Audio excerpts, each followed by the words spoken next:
maraming kaluluwa. Our topic for today, Church Anniversary, Get Connected to the Vision. Open your Bible. Alam niyo po, ito pong Book of Philippians, ito po ay 49. Ika 49 na libro po mula Genesis to Revelation. Ito pong aklat ng Pilipos, isa sa pinaka-paborito ko pong aklat. Marami na po akong nagawang preaching po dito, no? Kaya napakahalaga po sa akin yung aklat na ito, sapagkat sa panahon ito si Apostol Pablo, at alam ko po, isa po sa paborito niyo pong man of God sa Biblia ay walang iba kundi si Apostol Pablo. At alam po natin sa aklat ng Pilipos, si Apostol Pablo in Acts 16 nakulong po dito. Nakulong po siya, hindi natin alam kung how many days, how many weeks, o kaya how many months, no? Na nakulong po siya. Pero makikita po natin, hindi nawala sa kanya yung God's vision. Hindi nawala sa kanya yung pangitain ng Diyos, kahit na po sa gitna ng pagpapala, sa gitna ng crisis sa kanyang buhay, nanatili pa rin po yung God's vision sa kanyang buhay. Kaya mahalaga po sa atin, no? Hindi komo tayo po, naka 23 years na po tayo ang ating iglesia. Sabi ko nga, hindi madali po ang nangyari po sa ating iglesia. Siguro nung ibang mga nandito, galak na galak tayo, meron tayong building, meron tayong lupa, pero yung nagsimula po yung ating church, wala po tayong lupa, wala tayong pambayad sa renta. Pero by the grace of God, sa pamagitan po ng God's vision, nung ginawa po natin ng God's vision, tuloy-tuloy po yung pagpapala ng Panginoon. Alam niyo po, kapag ginagawa po natin ng God's vision, nagiging masipag po tayo. At kapag naman ginagawa natin ng God's vision, walang iglesia na talagang ito po ay lalago, hindi po itong manghihina. Kaya kapag ginawa po natin ng God's vision na pinapagawa sa atin ng Panginoon, 100% na ang church ng Panginoon ay lalago. Kaya ako po bilang pastor ninyo, mga kapatid, ang lahat ng kaluwalhatian, lahat ng glory ay walang iba kundi sa Diyos. Hindi mangyayari po ito, hindi tayo magkakaroon ng lupa, hindi tayo magkakaroon ng building. Amen? Kompleto po tayo. Hindi mangyayari ito kung wala ang Diyos o pagsama ng Diyos sa atin. Kaya mahalaga po, no? Kaya kailangan talaga tayo pong mga primary 12, tayo pong mga cell leaders, lahat ng mga cell member, kailangan wag nating kalimutan yung God's vision. Mula sa lumang tipan hanggang sa bagong tipan, yung lahat ng mga man of God na tinawag ng Diyos, namatay po sila dahil po sa God's vision. Sumagana, amen, nagkaroon ng crisis, pero sila po hindi give up, hindi nawala sa Panginoon. Why? Kasi nakakonekta po sila sa God's vision.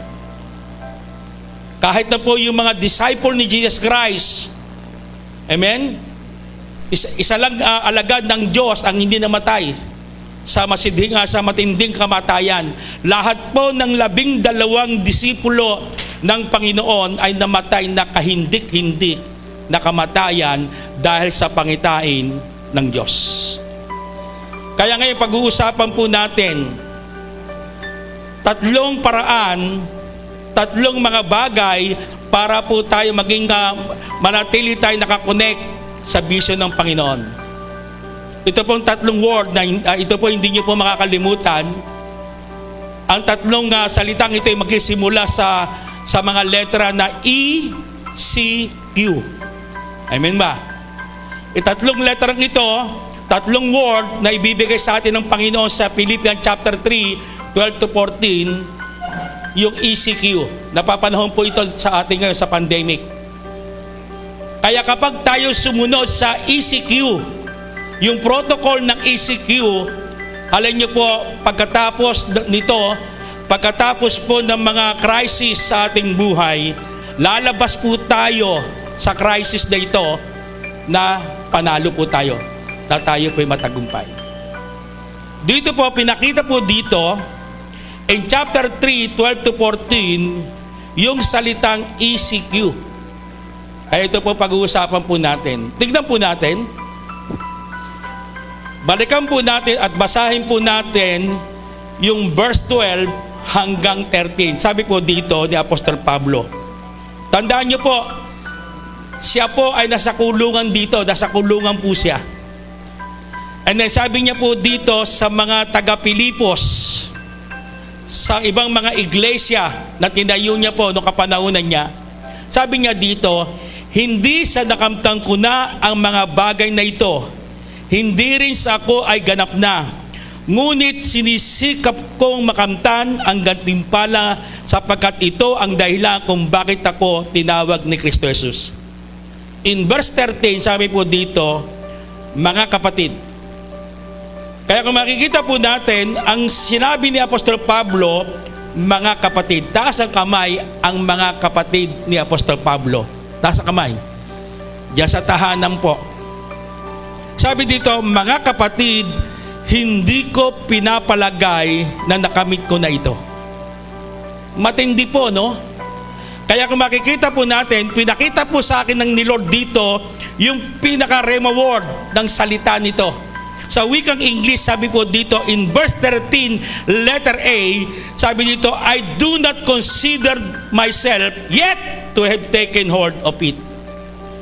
Kung makikita po natin, ang statement po ni Apostol Pablo, sa dami-dami niyang ginawa sa Panginoon, sabi niya po dito, sabi dito, hindi ko pinapalagay na nakamit ko na ito. Kaya kung mababasa po natin, magtataka tayo, bakit kaya sinabi ni Apostol Pablo? Sa tingin natin, lahat ng kanyang ginagawa, nagkaroon ng accomplishment ang kanyang ginagawa. Alam niyo po, pinakita po sa akin ng Panginoon dito yung salitang evaluation.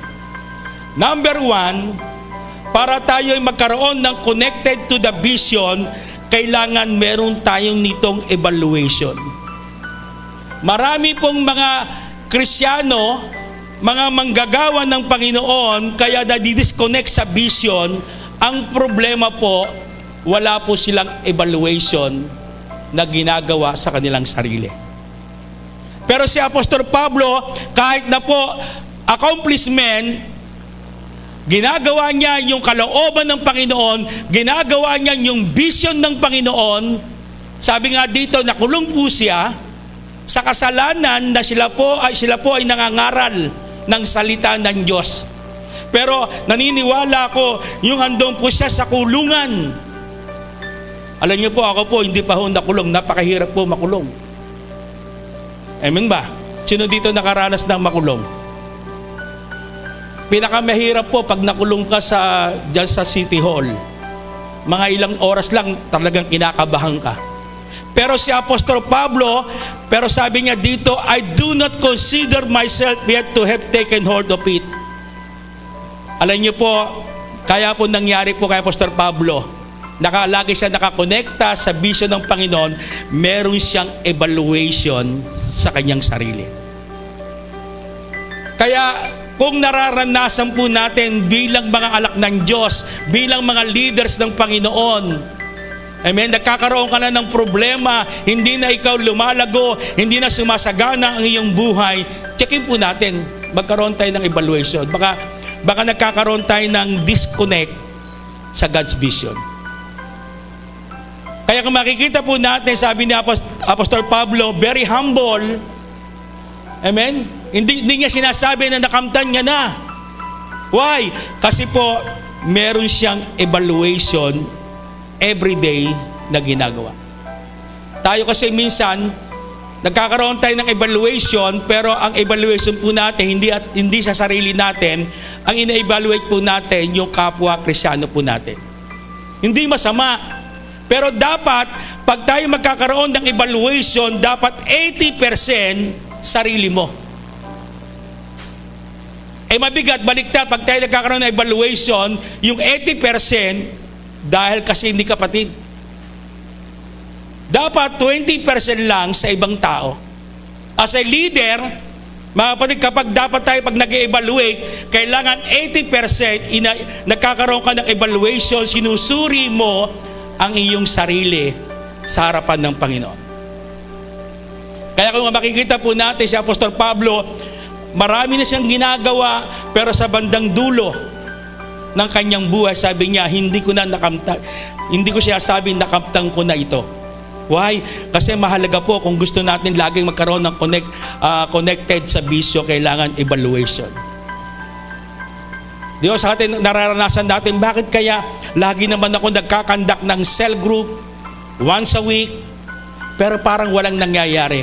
Ang iba naman sa atin, hindi nagkakandak ng cell group, amen, pero walang evaluation na nangyayari. Kaya kung makikita po natin dito at mababasa po natin, in the book of Philippians chapter 3, meron siyang ginagawang evaluation. Mahalaga po ito. Para tayo magtagumpay sa ating buhay, kailangan natin suriin natin ang ating sarili sa Panginoon. Amen ba? Andiyan ba kayo? Mga nasa tahanan. I-comment nyo po, sabihin nyo po, 100% amen.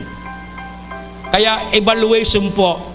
Tignan po natin, sabi sa verse 10, chapter 3, I want to know Christ and the power of His resurrection. Alam niyo po, kung makikita natin sa verse 10, kung babalikan natin doon chapter 3, verse 10, sabi niya, ang aking pangarap, ang aking minimithi, ay makilala ko ng lubusan si Kristo at maranasan ang kapangyarihan ng kanyang muling pagkabuhay. Kung makikita natin sa verse 10, sabi niya, ang kanyang pangarap, ang kanyang ninanasa, yung kanyang ambisyon, ang kanyang ambisyon, hindi malaking bahay, hindi makapag-asawa ng gwapo, hindi makapag-asawa ng maganda. Ang kanyang pangarap ay makilala ng lubusan si Kristo at maranasan yung kapangyarihan ng kanyang muling pagkabuhay. Kaya dito makikita po natin, kailangang evaluate po natin, number 1, spiritual purposes po natin. Kamusta na po yung spiritual purposes po natin? Nasa linya pa ba yung mga spiritual purpose po natin? Yung spiritual purposes po natin, knowing Christ. Amen ba? Dapat lubusan nating makilala ang ating Panginoon. Kaya si Apostol Pablo, kapag siya gumawa ng himala, gumawa siya ng kalooban ng Panginoon, hindi po ito tuldok, period. Tayo kasi kapag tayo gumawa ng kaiba, ang ginagawa natin tuldok na kagad. Si Apostol Pablo kapag gumawa ng himala, yung mga pambihirang ginagawa niya sa Panginoon, hindi siya tumitigil. Tuloy-tuloy siya sa pangitain ng Diyos. Kaya kailangan talaga, the more na may nangyayari sa iyo, may naranasan kang himala, may naranasan kang promotion, hindi po katapusan ng paglilingkod sa Diyos. Katulad ni Apostol Pablo, naranasan niya po yung mga matitinding himala, pero sabi niya, gusto ko pang makilala ng lubusan ang Panginoon. Alam niyo po, praise God. Napakapalad tayo sa COVID-19 na ito, lubusan nating nakikilala ang Diyos. Ako po, pag ako nananalangin sa Panginoon, Lord, wala namang imposible sa iyo. Ang panalangin ko, maging COVID-free ang Philippines, Luzon, Visayas at Mindanao. Kaya ba ni Lord to? Pero ang tanong, bakit hindi niya nagagawa pa? Kasi nagpapakilala ang Diyos sa akin at sa ating lahat. Hindi niya pa rin ginagawa yung tinatawag na divine miracle. Hindi na kailangan yung mga gamot, yung vaccine na mag-iimbento. Baka sakali mag-iimbento ng vaccine, baka magyabang itong mga doktor. Amen ba? Alam niyo po, kailangan ikaroon tayo ng evaluation sa ating spiritual purpose. Bakit ba ako nandito? Bakit ba ako naging primary 12? Bakit ba ako naging cell leader? Bakit ba ako naging Kristyano dito sa Jesus Christ the Life Giver? Kailangan po knowing Christ. The more na pinagpapala ka, the more na ikaw ay nasa crisis, the more na merong miracle na nangyayari sa iyo, continuous po na nakikilala mo ng lubusan ang ating Panginoon. At sasabihin niyo ulit, Lord, gusto pa kita ulit makilala. Si Apostol Pablo, hanggang kamatayan, amen, lubusan niyang makilala ang Diyos. Hanggang tayo nabubuhay, huwag natin sabihin, kilala ko na si Lord. Si Apostol Pablo nga, mas matindi nung ginagawa niya, pero kung makikita po natin mga kapatid, ang kanyang pangarap, lubusan niyang makilala si Kristo. And then pangalawa, experiencing the power of resurrection. Gusto niya po maranasan yung kapangyarihan ng resurrection. Alam niyo po, pinaka-highlight po kay Kristo. Amen? Ang pinaka-highlight po, yung siya'y namatay at muling nabuhay. Amen? Kung hindi siya muling nabuhay, wala po tayong kaligtasan. Although mahalaga po yung kanyang sakripisyo sa krus, mahalaga po yung kanyang kamatayan, pero pinakamatinding nangyari po kay Kristo nang siya po'y muling nabuhay, yan po yung pinaka-highlight ng kanyang buhay. Dapat ganun po tayo. Amen ba? Kaya kailangan, katulad ni Apostol Pablo, kaya kailangan tayo po, lagi ko sinusuri, kami ba ay nakakonect pa rin sa vision? Kaya kada mentoring po natin, lagi akong makulit, kailangan gawin natin ng cell group, mag-conduct tayo ng online cell group, kasi po ang online cell group ang siyang nagiging dahilan para tayo makakonect sa vision ng Panginoon. Kaya sabay-sabay po tayo sa loob ng tahanan natin. Sabihin niyo po, evaluation. Amen. Kaya letter E sa ACQ, evaluation. Kaya nung protocol po ng evaluation, gawin po natin ito upang sa ganon, mga kapatid, makaabot po tayo sa 25 years, sa 50 years, sa 100 years, sa 75 years, 100 years ng ating iglesia. Pangalawa, tingnan natin nung get connected to the vision. Sabi sa verse 10, letter B, one thing I do. Sabi dito, one thing I do, forgetting what is behind. Alam niyo po, pinakita po sa akin ng Panginoon dito yung salitang one thing I do. Alam niyo po, ito pong one thing I do, makapangyarihan ito. Sabi nga, sa wikang Tagalog, sabi dito, iisang bagay lang ang aking ginagawa. Alam niyo po, hindi niyo po makakaya yung one thing I do without commitment. Tayo po mga Kristiyano, marami po tayong ginagawa pero walang gawa. Marami na po tayong napuntahan pero wala tayong narating. Why? Kasi po ang problem po, wala tayong commitment.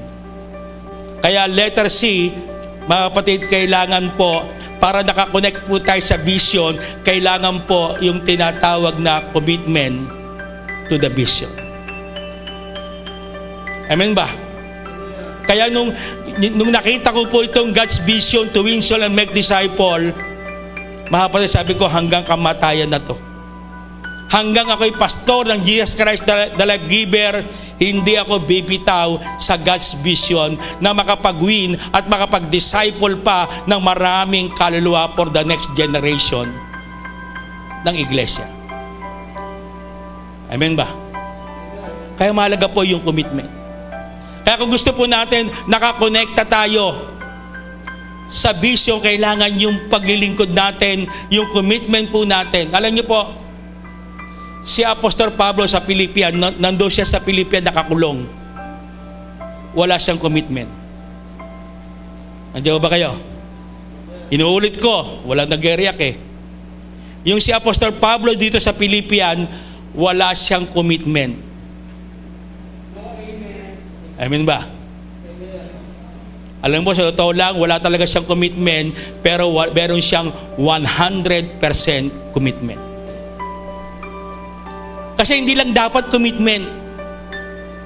Dapat yung 100, kasi pag sinabing commitment, kailangan talaga 100% commitment. Sabi ng Diyos, ibigin mo ako ng buong kaluluwa, ng buong puso. Kaya hindi lamang, may commitment na ako eh. Pero tanong, 100% commitment ba yan? Kaya si Pastor Pablo, naunawaan niya habang siya'y nakakulong, na walang kasalanan. Di ba ang hirap nyon? Pinagbibintangan ka ng tao na wala ka namang kasalanan. Pinopost sa Facebook yung mga paratang sa iyo.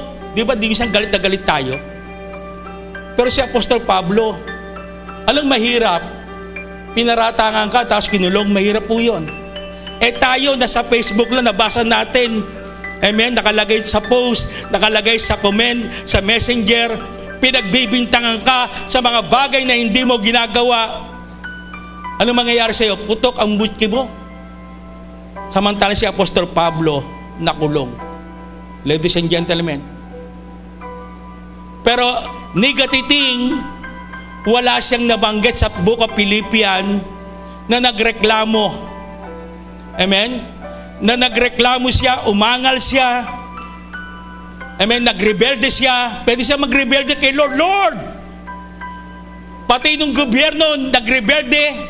Hindi siya nagalit sa gobyerno ng Roma. Eh tayo, kapag may bigyan lang tayo ng ano sa Facebook, panggalaiti tayo. Hindi ka pa nakukulong. Samantalang si Apostol Pablo, kaya sabi ko nga dito, meron siyang 100% commitment sa Diyos. Why? Kasi hindi siya nagreklamo, hindi siya nagrebelde, hindi siya nangayaw sa Panginoon. Why? Kasi meron siyang commitment sa Panginoon. To commit forward involve two things. To commit forward involve two things. Number one, forget your failure. Sabi dito ni Apostol Pablo, forgetting what is behind. Mga kapatid, kalimutan na natin ang mga kabiguan mo sa pag-ibig.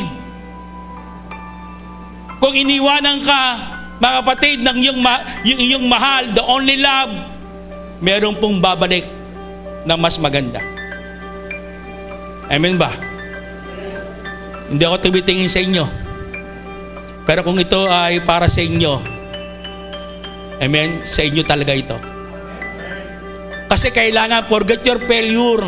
Kalimutan natin yung kabiguan mo sa pag-ibig. Amen? Sa iyong katagumpayan, sa iyong mga pangarap sa buhay, kailangan kalimutan po natin. Forget it. Kalimutan po natin ang mga failure po natin. Kaya minsan hindi tayo makapag-move on. Kasi hindi natin makalimutan yung failure po natin. Ako, nalulungkot po ako. Sa 23 years po, napag-aralan ko po yung 23 years, kakaunti lang po nung kabataan na nagsimula po kami na tumagal po. May mga kabataan na umusbong nung kapanahunan na yon, pero isang pag-ibig lang, winasak sila ng kanilang paglilingkod. Amen ba? Ang nakikita ko lang dito, mga natira na natili, si Virgie saka si James.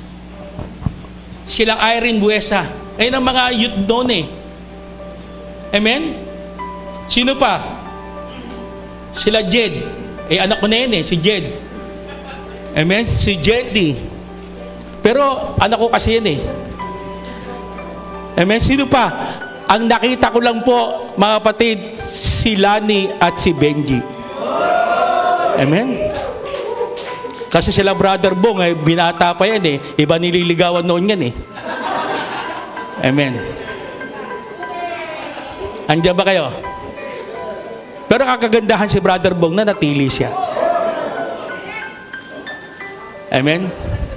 At mabuti lang nakita niya si Sister Lina. Eh kung hindi niya nakita, baka wala dito yan. Sister Roswell, may asawa na noon eh. Hindi na dalaga noon yan, nakita ko.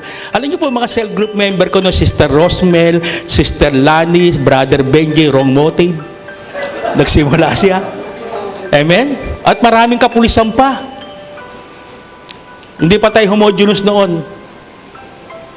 Tapos, bubunta ko kila Sister Lina, sila Virgie, sila Sister Irene. Amen? Ilan lang natitira? Biro mo 20 years. Kaya sanay na po ako, o kayo mag-alala mga kabataan, sanay na po ako, mainit po kayo sa bandang huli sa kaunting pag-ibig lang. Amen? Yung dating kaibigan mo, inaaway mo. Amen? Nakakalungkot. Yung pag-ibig, ang may likha si Lord. Pero dahil sa pag-ibig, nawawala ang commitment sa Panginoon. Isa pa nakita ko po dito si Brother Melvin saka Irene. Amen? Kasi mga kabataan yan eh. Yung panahon na yan. Kaya si Brother Melvin ganun po yun, pero talaga antigo na po siya. Naglilagawan pa sila ni Sister Irene, amen, Brother Melvin, pero ilan lang, no? Imagine 23 years. Eh, nung panahon si Sister Nelia, amen, talagang nanay na si Sister Nelia noon. Why?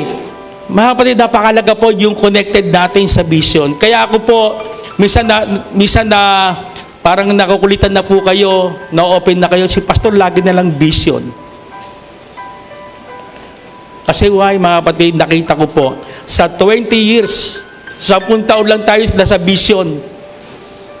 Nakot ng vision. May vision tayo noon, pero 10 years ago, nakot tayo ng vision, kaya makikita po natin kung paano tayo lumago sa Panginoon.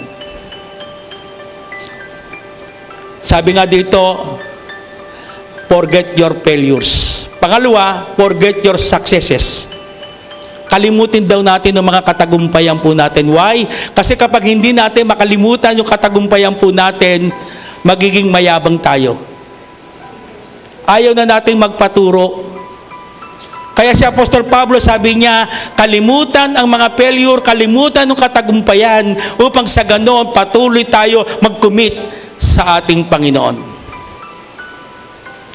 Alam niyo po, kapag tayo nag-commit sa vision ng Panginoon, naniniwala po ako 100% paglabas natin sa COVID-19, meron tayong dalang flag o bandera na nakalagay po doon, tagumpay po tayo sa Panginoon. Kaya pangalawang, mga kapatid, para makakonect tayo sa vision, commitment to the vision. Kahit na anong mangyari tumo tayo mga kapatid, kahit na may COVID, online pa rin tayo. Amen? Ginagawa pa rin natin yung gawain ng Panginoon online. Why? Kasi po, mga kapatid, tayo po ay nakot ng vision. Kailangan mag-commit po tayo sa God's vision ng ating Panginoon. Last, letter Q. Sabi dito, sa verse 13, letter C, sinisikap na marating ang layunin na nais kong makamtan. Verse 14, nagpapatuloy nga akong patungo sa hangganan upang makamtan ang gantimpala. Alam niyo po, in verse 13 letters C, straining toward what is ahead. Verse 14, I press on toward the goal to win the prize. Alam niyo po, hindi natin makakamtan o mararating ang katagumpayan, number 1, letter Q, kung walang quality. Quality to the vision.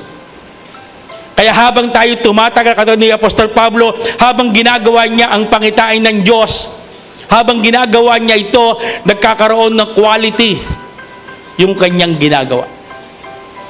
Dapat tayo 10 years na po tayo sa vision, kailangan yung vision ng Panginoon ay nasa quality na. nagiging mahusay tayo, nagiging magaling tayo sa vision ng Panginoon. Kaya letter Q, quality to the vision. Pag sinabing quality, mga kapatid, talagang kapag ginawa mo ang pangitain ng Diyos, walang bahid ito. Eksaktong ito. Kapag ikaw'y nag-win, amen, babantayan mo ito, pagdating sa dulo, magiging cell leader ito. Kasi kwalidad yung pag-win mo. Kaya sa Apostol Pablo, makikita po natin, marami siyang na-disciple, si Onesimus, si Titus, si Philemon. At marami pang na-disciple si Apostol Pablo na ginamit mightily ng Diyos sa pangitain niya. Kaya kailangan po ito pong salitang quality. Kapag meron kang quality, letter A, determination to the goal. Talagang nandoon ka, nakatingin ka sa goal. Determinado kang gawin yung goal ng Panginoon para sa iyo. Pangalawa, determination to win the prize. Determinado kang manalo. Amen? At tapusin mo yung pinapagawa sa iyo ng Panginoon. Why? Kasi po, meron kang quality to the vision. Huwag natin gawin po ang vision ng pabara-barabay. Kailangan kapag ginawa natin vision, talagang andun ng quality. Paano magkakaroon ng quality? Kailangan yung spiritual mo. Everyday, nagbabasa ka ng Bible. Everyday, nag-journal ka. Alam niyo po, sino dito ang gusto niyan dumating ang Panginoon na kasama tayo, taas sa kamay? Alam niyo po, kaya ayaw pa rin dumating si Lord? Amen? Tinitignan niya yung kanyang mga anak kung nasa quality. Kapag kasi nasa quality ka, ang indication ni Lord, lahat tayo po ay nagde-devotion, nagbabasa ng 3 chapter a day, and then nag-journal tayo, nagsusumikap tayong sumulat ng mensahe ng Panginoon, at yung sinulat nating mensahe ng Panginoon, ilalagay natin sa group chat po natin. Hindi tayo nagayabang, ipinapakita lang natin para makahawa tayo. Di ba? Pwede ba mangyari yun? Lahat tayo dito na nakikinig ngayon sa loob ng bahay. Amen? Habang tayo nagjo-journal, habang tayo nagbabasa ng Bible at sinusulat natin, and then dinadala po natin ito sa ating group chat. Gustong-gusto natin dumating ang Panginoon. Ang problema nga, hinihintay ka ni Lord. Kailan kaya ako bibigyan ng love letter ng aking anak? Amen ba? Hindi tayo magiging quality kung everyday hindi tayo nagbabasa ng Bible, hindi tayo nananalangin. Kailangan, mga kapatid, para makakonect tayo sa vision, kailangan ng quality to the vision. Kailangan yung kwalidad. Kaya kung makikita po natin, si Apostol Pablo hanggang sa mga pagsubok, hanggang sa pagpapala, nanatili siyang nakakonect sa Diyos. Nakakonect sa vision. Why? Kasi number 1, ECQ, evaluation. Meron siyang commitment. Pangatlo, meron siyang quality sa vision ng Panginoon. I pray na pangarapin natin na katulad ni Apostol Pablo, hanggang sa gitna ng kanyang kamatayan, hanggang kaharap niya po ang kamatayan, nanatili siya sa God's vision. Why? Kasi alam niya po, itong God's vision ang gustong-gusto ng Panginoon. Alam niyo po, ang good example po si Jesus Christ. Imagine, ginawa niya nung God's vision. Ang ginawa niya po, siya po ay nagsakripisyo sa krus hanggang siya'y mamatay, hanggang siya'y muling nabuhay. Kaya makikita po natin, kung wala po tayo, hindi kikilos po ang pangitain ng Diyos. Tayo gagawin lang po natin, magse-cell group, magdi-disciple tayo ng mga bagong kaluluwa. And then, pagkatapos nito, mga kapatid, magkakaroon tayo ng awarding ceremony. Kaya kailangan talaga maunawaan natin para makakonect tayo sa vision ECQ. Evaluation, commitment, and quality to the vision. In verse 4, chapter 4, verse 1, sabi po dito, the conclusion, kaya nga, minamahal kong mga kapatid, JCLM, Kaya nga minamahal kong mga kapatid, JCLM, aking kagalakan at karangalan na laging kinasasabi kang makita uli. Alam niyo po, ito po yung mensahe ng Panginoon at mensahe din na binibigay ko po sa inyo.